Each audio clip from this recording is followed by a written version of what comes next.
संविधान का संरक्षण और संविधान का उत्थान परिसंवाद विषय पर इंदौर में एक संगोष्ठी का आयोजन किया गया। इसमें शामिल होने के लिए कांग्रेस के सांसद शशि थरूर इंदौर आए। उनके साथ मध्य प्रदेश कांग्रेस कमेटी के अध्यक्ष कमलनाथ भी इस आयोजन में शामिल हुए। आयोजन इंदौर के वरिष्ठ अधिवक्ता अजय बागड़िया द्वारा किया गया। इस आयोजन में संविधान कैसे खतरे में है ये बताया गया। शहर के प्रबुद्ध जन एवं लॉ कॉलेज के स्टूडेंट्स इस आयोजन में शामिल हुए, जिनसे मुखातिब होते हुए कांग्रेस सांसद शशि थरूर ने बताया कि अगर हिंदू भाजपा में नहीं है तो वे खतरे में है। इस समय देश को हिंदू राष्ट्र बताकर देशवासियों को गुमराह किया जा रहा है, जबकि हमारा संविधान कहता है सभी को अपने अपने धर्म का पालन करने का अधिकार है और संविधान सभी को अपने अपने हुक्म देता है। इस आयोजन में शशि थरूर ने देश के प्रधानमंत्री नरेंद्र मोदी पर निशाना साधते हुए कहा कि अयोध्या में सभी को पूजा करने जाना चाहिए, लेकिन देश के प्रधानमंत्री वहां जाते हैं और खुद ही पुजारी बन जाते हैं। देश के संसद के नए भवन की पूजा भी खुद प्रधानमंत्री द्वारा की जाती है।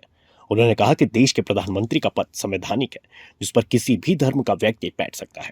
इसी तरह देश के राष्ट्रपति भी हर धर्म के हो सकते हैं। राष्ट्रपति पद पर सभी धर्म के लोग हुए भी हैं।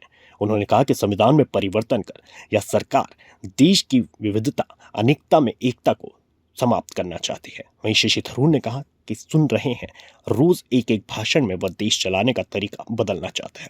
हिंदू खतरे में नहीं है, लेकिन देश में संविधान खतरे में है।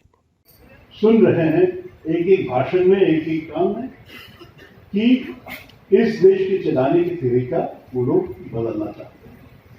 तो मैं सिर्फ कहूंगा कि हमारी कांग्रेस पार्टी का स्टैंड ये है, हम संविधान को पूरा रिस्पेक्ट देना चाहते हैं और हम चाहते हैं कि संविधान के सारे प्रिंसिपल जो आपको पता है कि हमें अपनी राय बोलने के लिए फ्रीडम ऑफ एक्सप्रेशन का हक है, अपने वोट देने के लिए और बहुत सारी, अपने जो धर्म है मजहब है वो प्रैक्टिस करने का तो पूरा हक है, उसके बारे में दूसरों को बताने के लिए भी फ्रीडम ऑफ वर्शिप और freedom to propagate your religion, ये सब संविधान में है। क्योंकि ये सब को एक एक करके काटना चाहते हैं भाजपा सरकार। तो इसलिए हम अगर हम ये तो वो सुने कि हिंदू खतरे में है वगैरह, मेरे ख्याल में कोई हिंदू खतरे में नहीं है अगर वो भाजपा में नहीं है, वो अलग बात होती है। लेकिन संविधान तो जरूर खतरे में है, क्योंकि संविधान की जो बेसिक प्रिंसिपल है, जब ये छोड़ के ये जो संकल्प लोगों के थे, जो बुनियादी सिद्धांतों के साथ जो संविधान लिखे हुए थे, उसको अगर आप अलग रख के आप देश को चलाना चाहते हैं, सरकार को चलाना चाहते हैं, तो उसका मतलब ये है कि अंत में भारत का विभाजन, पहले तो अभी धरती में जो विभाजन हुआ, मैं अंग्रेजी में कह रहा था, it was a partition in the soil of India, now it is a partition in the soul of India. हमारे आत्मा को अभी विभाजन करना चाहते सरकार कि अगर आपका मतलब ये उस तरफ जाइए, अगर आप हिंदू हैं हमारे साथ रहिए, आपकी जाति ये है तो आप उस किस्म पे काम कीजिए, अगर आप जाति हमारे साथ है आप उसके दूसरे, ये सब नहीं चलना चाहिए, लेकिन यही चल रहा है। बहरहाल आगामी चुनाव को देखते हुए कांग्रेस ने अपनी तैयारियां शुरू कर दी है। उनका जो केस था बहुत कमजोर था। राहुल गांधी जी ने कहा, एक चुनावी भाषण में ही कहा था, और चुनावी भाषण में लोग तो बहुत सारी चीजें बोलते हैं, मुझे मालूम है क्योंकि मैं भाजपा मेरे बारे में या कमलनाथ जी के बारे में क्या क्या कहा है आप सब जानते हैं।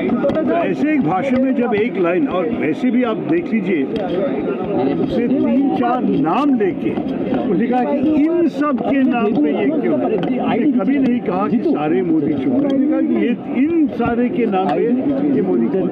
तो मेरे ख्याल में कम से कम इस केस में दोनों इंटरप्रिटेशन समझना चाहिए था, और कम से कम अगर कोई सजा देते, कोई वार्निंग देते कि ऐसे मत कहिए वगैरह, और केस खत्म करते।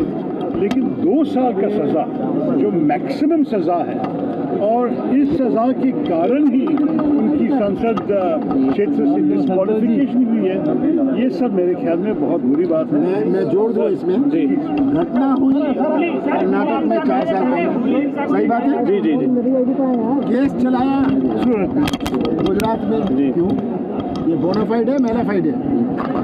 वो जो जिसने पिटीशन डाली वो खुद हाई कोर्ट जाता है कि इसको स्टे कर दीजिए, स्टे रहता है, सालों स्टे रहता है, 2 साल 2 साल स्टे रहता है।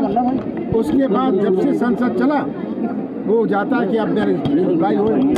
अब एक जज को ट्रांसफर किया जाता है, एक प्रमोटिंग जज को भेजा जाता है, जिसको कुछ दिन पहले प्रमोट किया, उसको भेजा जाता है और वो ये ऑर्डर देता है। ये बोनाफाइड है या मेलाफाइड?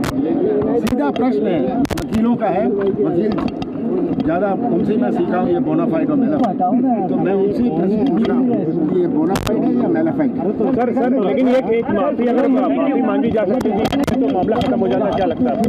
देखिए, वो तो राहुल गांधी जी खुद वो शायद उनके मन में उसने कुछ नहीं किया था जिसके लिए माफी मांगी जरूरत है, लेकिन वो तो एक व्यक्ति का हक है तय करने के लिए कि क्या मैं माफी मांगू या नहीं। लेकिन केस अदालत में जो हुआ ये